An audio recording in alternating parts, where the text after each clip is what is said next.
پہلی صفت یہ ہونی چاہیے، پہلا پہلو یہ ہے ایک داعی حق کا اور ایک اصلاح کرنے والے کا۔ آپ نے اس کو بڑے غور سے دیکھنا ہے۔ یہ اتنا اہم خطبہ ہے میرا کہ آپ سمجھ لیں کہ سارے جو میں نے آج تک خطبے دیے ہیں نا امام حسین پہ، یہ خطبہ ان میں سب سے اگلی قسم کا خطبہ ہے۔ یہ ان میں سے ایک صفت حضرت امام حسین علیہ السلام کے اندر تھی، اور ہر صفت امام حسین علیہ السلام کے اندر ایک اتم، یعنی اتم درجہ جو ہوتا ہے نا، مکمل کامل اور تمام کی تمام جو امام حسین کے اندر تھی، آپ دیکھیں کہ کیا آپ کے اندر ہیں۔ آپ بات بات پہ خود کو کربلا کے راہی بتاتے ہیں، اور بات میں اپنے چھوٹے چھوٹے موٹے لیڈروں کو، یہ نکے نکے باندروں کو جو پھر رہے ہیں، جو دماغ تباہ کرے اس امت کو، سب کو، ہر چھوٹے بڑے امیر کو آپ امام حسین سے تشبیہ دیتے ہیں۔ یہ حرکت نہ کریں۔ وہ سید اہل شباب الجنہ ہے۔ کسی اور کے بارے میں مجھے بتائیں کہ رسول اللہ نے کہا کہ یہ بھی جنت کے سرداروں میں سے ہے۔ بات میں جب کر رہا ہوتا ہوں تو وہ بڑی قیمتی اس لیے ہو جاتی ہے کہ جس کے حوالے سے میں بات کر رہا ہوتا ہوں اس کو دیکھنا پڑتا ہے مجھے۔ یہ جتنے خطبے ہیں یہ اس کے ارد گرد گھومتے ہیں۔ یہی وجہ ہے کہ آپ کے گھروں میں بھی دین نہیں آیا۔ میں نے بڑے بڑے جماعتوں تحریکوں کے بابے دیکھ لیے، بڈھے ہو گئے ہیں، ان کے بچوں کے اندر کوئی دین نام کی چیز نہیں ہے، نہ وہ دین کا کوئی کام کرتے ہیں، وہ دنیا دار کتے بن گئے، اور وہ دنیا کا اسی طرح دین کا کام کرنے کے بعد دنیا سے چلے گئے ہیں۔ یہ میرا کام، میرا یہی کام، میں اپنے گھروں میں بھی دیکھتا ہوں، اپنی طرف بھی دیکھتا ہوں، بڑا مشکل ہو جاتا ہے۔ اس کی وجہ کیا ہے؟ اپنے گھروں میں ہم کام نہیں صحیح طرح سے کرتے۔ پہلی چیز ہے کہ جلد بازی سے اجتناب کیا جائے۔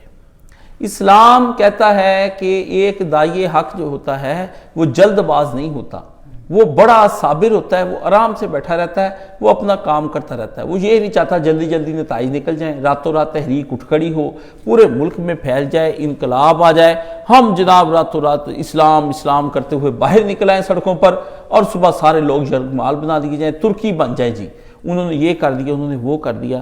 یہ کوئی آدمی کام نہیں کرتا، کیونکہ اس کے لیے بڑی مشکل۔ وہ چاہتا ہے کہ جلدی جلدی یہ کام نپٹ جائے، جلدی جلدی انقلاب آ جائے، جلدی جلدی میں ٹھیک ہو جاؤں، جلدی جلدی تزکیہ نفس ہو جائے، جلدی جلدی سارے سبق پڑھ لوں، جلدی جلدی میں دین سارا سیکھ لوں، بس میں ادھر آؤں اور یہ ساری لائبریری کو جناب یہ ڈال کے ایک بڑی سی ٹینکی کے اندر اس کو پھر نچوڑوں، اس کے اوپر لیمو شیمو ڈالوں، اس کا ساتھ بناؤں، 2 گلاس پیوں، اور اس کے بعد میں مولانا مفتی محمد اسحاق شیخ الاسلام ابن تیمیہ امام بخاری رحمۃ اللہ اور حضرت امام ابو حنیفہ رحمۃ اللہ، اس کے بعد صحابہ اور حضرت علی اور پھر امام حسین، تو میں نے باندھ نہیں جانا ہے۔ یہ ایک آپ کی بیماری ہے جو ہر دین سیکھنے والے اور دین کو پہنچانے والے، مجھ سمیت سب میں یہ بیماری عام ہے۔ آپ کہیں بھی دیکھیں گے یہ بیماری عام ہے۔ یہ ہمارے فرق صاحب مجھے ایک دفعہ کہنے لگے، آپ جو بھی کام کرواتے ہیں آپ اس میں جلد بازی کا اظہار کرتے ہیں، تو آپ کو چاہیے کہ آپ سمجھ لیں یہ کاریگر جو ہوتے ہیں یہ اچھے کوئی نہیں ہوتے، انہوں نے اگر 15 دن کا ہے تو 1 مہینہ انہوں نے لینا، یہ ہمارے تجربے ہیں، اس لیے آپ ہمارے تجربے سے فائدہ اٹھائیں، اور کھپا نہ کریں کہ یہ آیا نہیں، یہ جھوٹ کیوں بولتا ہے، یہ آتا کیوں نہیں ہے، یہ ایسے کیوں نہیں کرتا۔ تو واللہ طبعاً میں ایسے ہی ہوں، کیونکہ میں اپنی طرف دیکھتا ہوں نا کہ میں اپنے کسی کام کو بھی کرتا ہوں تو ڈیڈیکیٹ ہو کے کرتا ہوں، پوری محنت کے ساتھ، پورے لگن زور کے ساتھ، اس میں منہمک اتنا ہو جاتا ہوں کہ مجھے آس پاس کی خبر بھی نہیں رہ جاتی کہ میرے دائیں بائیں کون بیٹھا اور کیا ہو رہا ہے، کیا کر رہا ہے۔ نہ میں اس میں روٹی کھاتا ہوں، نہ اس میں میں سوتا ہوں، نہ میں جاگتا ہوں، نہ میں کچھ نہیں، نہ پانی پیتا، کچھ بھی نہیں، سارا دن جاگوں رات جاگوں۔ بائبل جس زمانے مجھے ختم کر دی تھی، میں نے 72 گھنٹے کا مطالعہ کیا، پڑھی گیا۔ 16 سال کی عمر تھی میری اس وقت۔ میری ماں مجھے کہ یہ پاگل ہو جائے گا یہ بچہ، بس میں نے کہا اتنی موٹی کتاب ہے، ایک ہی نشست میں پڑھنی ہے بس، تو اس کو ایک ہی دفعہ 7-8 دنوں کے اندر یہ تباہ ہوتی ہر آدمی کی۔ اور پھر اگلا پہلو دوسرا یہ ہے کہ مخالفتوں میں استقامت۔ ایک آدمی کی جب مخالفت ہونے لگ جائے تو استقامت دکھائے، کبھی یہ ناراض، کبھی وہ ناراض، کبھی دوست ناراض، کبھی خطبہ چھوٹا کر دو، کبھی بڑا کر دو، ہم آئیں گے نہیں، ہم بیٹھیں گے نہیں، مرکز کو یوں چلاؤ، یوں نہ بناؤ، ایسے کرو ویسے کرو۔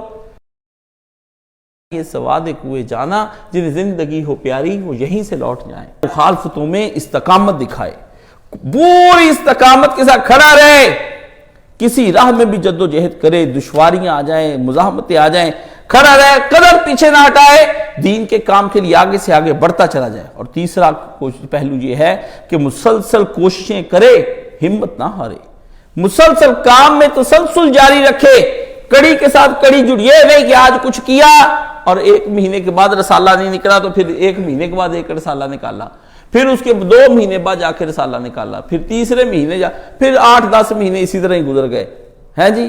آج نماز پڑھ لی، کل نماز پڑھ لیں گے، یہ کام کریں گے، آج تسبیحات کا حساب سے گرم گرم آئے، تسبیحات پڑھ کر لی، تسبیحاں پکڑ لی، ذکر اذکار شروع ہو گیا، ان دنوں میں شیطان بھی ادھر ہو کے نکر پہ بیٹھ جاتا ہے، کلا زور جڑا تھڑانا ہے، لا پیو دیا پتا، وہ زور لگاتا ہے، اتنی داڑیاں رکھی ہوئی، ہاں جی، پونچے ٹانگے ہوئے، بھاگے جا رہے، زانے دے رہے، حی علی الصلاۃ۔ یہ کس کا لڑکا ہے؟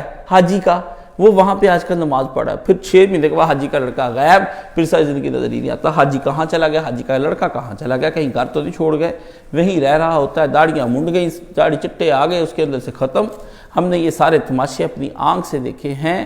اللہ سے دعا کرنی چاہیے، یا مقلب القلوب ثبت قلبی علی دینک، میرے خدا مجھے دین کے اندر مسلسل کوشش کرتے رہنا ہے، میں ہمت نہ ہاروں کسی صورت میں۔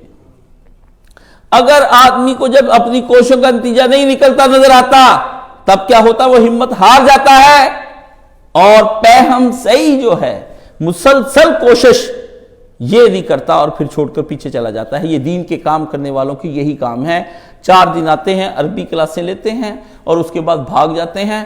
شروع میں 75 آدمی ہوتے ہیں، آخر میں 5 بھی نہیں رہ جاتے، عربی کلاس لینے کے لیے آئے ہیں جی، ہم نے عربی سیکھنی کا سب میں نے کہا عربی نہ سیکھیں، بازار جائیں، 200 روپے کلو کی عربی لے کے پکا کے کھائیں، وہ یہ آپ کو ہضم ہو جائے، بڑی بات ہے، یہ عربی آپ کے کام نہیں آنی، جو مرضی آپ کر لیں۔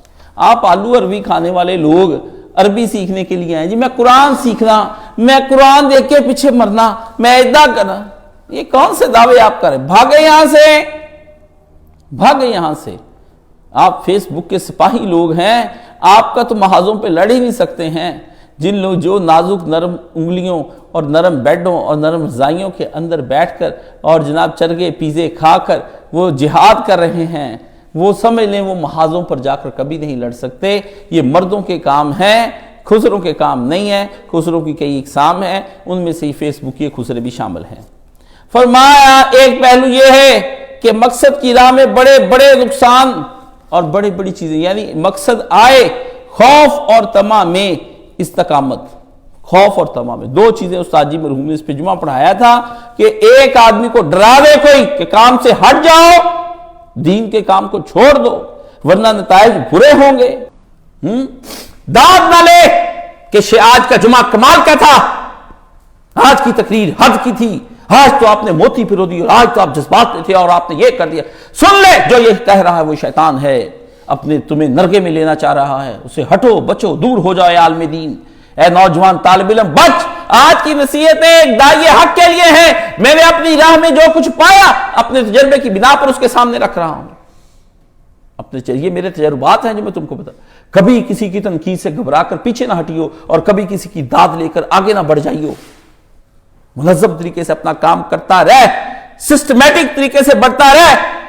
آپ کی قوم ایک مدت ہوگی اس کام سے آ رہی ہے، کام کم ہو اور کم وقت میں ہو جائے، جو قدم اٹھاؤ اس کے اندر ہنگامہ آرائی نہ ہو، 2-4 مہینے میں سب کیا غارت ہو جائے گا۔ ان عادتوں کو بدلنا ہے، بتدریج، سٹیپ بائی سٹیپ کام آگے بڑھانا ہے۔ چھوٹے سے چھوٹے کام کے لیے بھی اگر آپ نے کرنا ہے اس کا سر درد لینا ہے۔ ہر وقت اللہ کے میدان میں تم سرگرم رہو اور اگلی صفوں میں لڑتے ہوئے نظر آؤ۔ ہاں جی مرکز کا کام ہے، ہو رہا ہے، ہاں جی ہو رہا ہے، ٹھیک ہے بس۔ ایک صاحب ہمارے یہاں آتے ہیں، ہمارے ساتھ وہ شامل تھے، پتہ نہیں اب کہاں گم ہو گئے، ہاں ہم نے ایک کام ان کے ذمہ لگایا، 2-4 مہینے سمجھ ہی نہیں آئے وہ کہاں پر چلے گئے۔ سستی کاہلی، پھر بعد میں ہاں جی میری غلطی، او غلطی جائے بعد میں، اتنی بات کہنے سے ہم تو تمہاری جان چھوڑ دیں گے، اللہ نہیں چھوڑا اور چھوڑ بھی نہیں رہا، چھوڑنی بھی نہیں ہے۔ یا تو اس کام میں میدان میں آؤ نہیں، آ جاتے ہیں تو پھر جاؤ نہیں، جو جاتے ہیں تو کورٹ مارشل ہوگا، جو جائیں گے مرتد کہلائیں گے، واپس بھیجے جائیں گے۔ ہٹ جاؤ، دین کے کام کے لیے دست و بازو بننا، پوری طرح دل لگی کے ساتھ بنو، اگلی صفوں میں لڑو، 25 سال تک، 30 50 سال خاموش لگاتار لڑو، اتنا لڑو کہ اگلی صفوں میں ہزاروں کیا لاکھوں آدمی، آپ کو پتا ہے جب جنگ لڑی جاتی تو اپنے وطن کی حفاظت کے لیے سارا کچھ جھونک دیا جائے، لاکھوں آدمی فوجیں جھونک دی جاتی ہیں۔ لوگوں کو بظاہر یہی لگتا ہے کہ یہ بے حقیر چیزیں ہیں، لاکھوں کروڑوں آدمی اپنی ہزاروں کی فوج کے پیچھے چھوٹے چھوٹے کام کر رہی ہوتی ہے.